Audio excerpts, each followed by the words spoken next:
നിങ്ങളുടെ favourite shows ഇനി ഒരിക്കലും മിസ്സാവില്ല. ഇപ്പോൾ C5 കാണും നിങ്ങളുടെ ഫേവറേറ്റ് ഷോ തികച്ചും സൗജന്യമായി. നിങ്ങൾക്കും എന്തെങ്കിലും ക്രിയേറ്റീവ് ആയിട്ടുള്ള ഐഡിയാസ് ഉണ്ടെങ്കിൽ നമുക്കതൊക്കെ ഡിസ്കസ് ചെയ്യാം കേട്ടോ. നമുക്ക് ധാരാളം സമയമുണ്ടല്ലോ. ഇങ്ങനെ ക്രിമിനൽസ് മാത്രമായുള്ള ഒരു ഗ്യാങ് ഞാൻ എത്ര സ്വപ്നം കണ്ടാന്നറിയോ. I love it. അതാണോ എന്റെ സെല്ല്? അതെ. ഞാൻ ഒറ്റയ്ക്കാണോ? അല്ല, ഒരാളും കൂടെ ഉണ്ട്. ഷേ, അതെങ്ങനെയാ ശരിയാവുന്നേ? ഞാൻ ലിഡിയോട് സംസാരിക്കാം. അല്ലെങ്കിൽ വേണ്ട. പലതൊക്കെ മിണ്ടിയും പറഞ്ഞിരിക്കാലോ.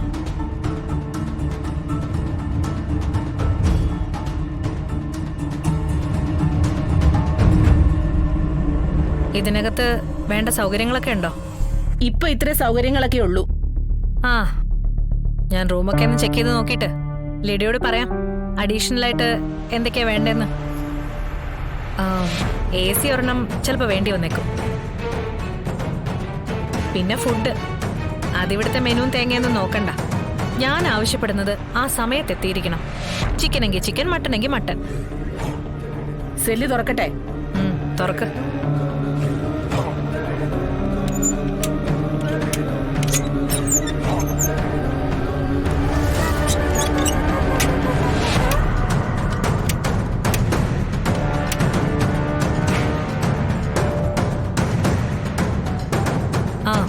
എപ്പോഴൊന്നും ഇങ്ങനെ പൂട്ടിയിടരുത്. എനിക്ക് ആവശ്യമുള്ളപ്പോ തുറന്നു തരണം. ആവശ്യമുള്ളപ്പോ പറഞ്ഞാ മതി.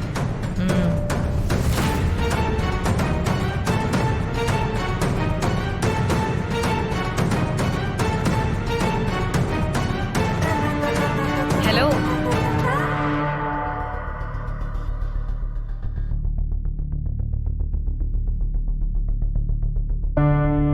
ഹലോ, നമുക്കൊന്ന് പരിചയപ്പെടാം.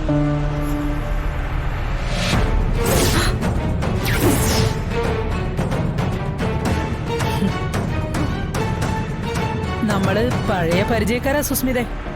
ആ പരിചയം ഒന്ന് പുതുക്കാൻ വേണ്ടിട്ടാ ഞാനിങ്ങോട്ട് വന്നത്.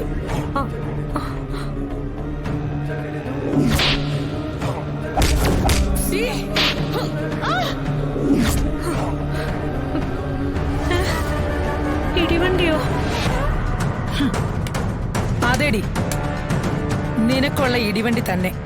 പപ്പി ചേച്ചിയുടെ മോഹൻ ചേട്ടന്റെ മരണത്തിന് കാരണക്കാരിയായ അവരുടെ മകൻ രോഹിത്തിനെ കൊല്ലാക്കൊല ചെയ്ത നിനക്കേ ജയിലിലൊരു സ്വീകരണം തരാൻ ചൈന കോളനിയിലെ പെണ്ണുങ്ങള് ഒരു തെരഞ്ഞെടുപ്പ് നടത്തി അയച്ചതാ എന്നെ ഇങ്ങോട്ട്. ഇത് തെരഞ്ഞെടുപ്പോ? അതിനിതെന്താ, നഗരസഭയോ? അതേടി, നിനക്കുള്ള നരകസഭ. ഈ ചൈന കോളനിക്കാർക്കേ മോഷണമൊന്നും ഒരു പുത്തരിയല്ലെന്ന് നിനക്കറിയാലോ. നിനക്ക് വേണ്ടിയേ ഞാൻ ചെറിയൊരു മോഷണം നടത്തി. എന്നിട്ട് ഞാൻ തന്നെ അങ്ങ് പിടിയും കൊടുത്തു. അങ്ങനെ ഇവിടെ എത്തി. ഇവിടെ അങ്ങനെ കിടന്ന കീറാതടി. അതിനൊക്കെ ഒരുപാട് സമയം ബാക്കിയുണ്ടടി. പിന്നെ ലിഡിയ പോളിന്റെ കാര്യം നിനക്ക് വളരെ വേണ്ടപ്പെട്ട സൂപ്രണ്ട് തന്നെയാ. നിനക്കുള്ള നടയടിക്ക് എന്നെ ഈ സെല്ലിൽ ഏർപ്പാടാക്കിയത്. ഈ ചീറ്റിംഗ് എന്ന് പറഞ്ഞ ചതിയെന്നല്ലേ? നിന്റെയൊക്കെ എടുത്തേ അതേ രക്ഷയുള്ളടി. അപ്പോഴെങ്ങനെ, റെഡിയല്ലേ നീ?